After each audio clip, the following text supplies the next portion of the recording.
Hello, everybody, and welcome to my draft meta update for Dominaria United Week 1.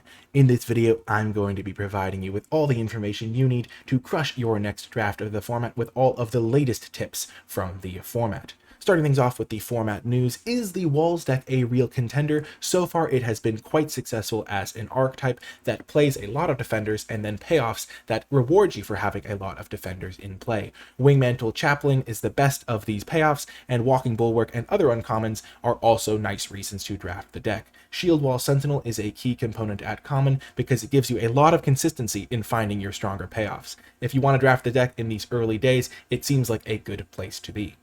Moving on to the meta market, it looks like there's already been some big moves in the meta as white has jumped off to an early lead in terms of color strength. It's just very deep, has good removal, good creatures, and also has great synergy with the other colors. Red at number 2 also has a lot of depth and strength at common, and also good synergies with most of the other colors. Blue and green have some good synergies, some weaker synergies, and also just some pretty solid cards, so they come in as average. And then black coming in at the rear, just a little bit shallower than the other colors, though by no means undraftable at all.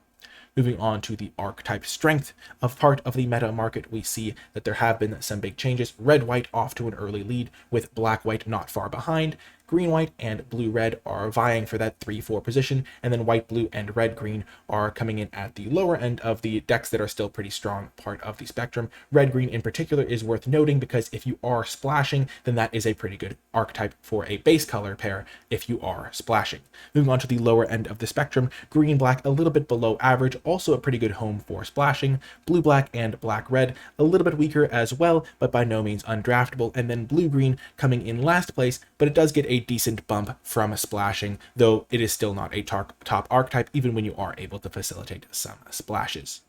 Moving on to Nikolai's sleeper pick for the week, it is Automatic Librarian, a card that has been sneakily powerful for a card that is pretty simple compared to a lot of things we've been seeing recently. 3 mana, 3/2, enters the battlefield, scries 2, just a good card in the early turns when you're looking for either mana or extra plays.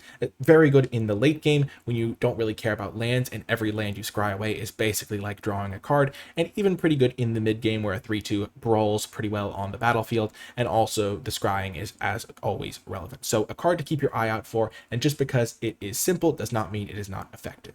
Anyway, that is going to do it for this draft meta update. Thank you for watching, and if you made it all the way to the end of the video, let me know by leaving hashtag week1warrior in the comments section down below. As always, remember to hit that thumbs up button if you enjoyed the video, subscribe for more draft content, and I'll talk to you next time.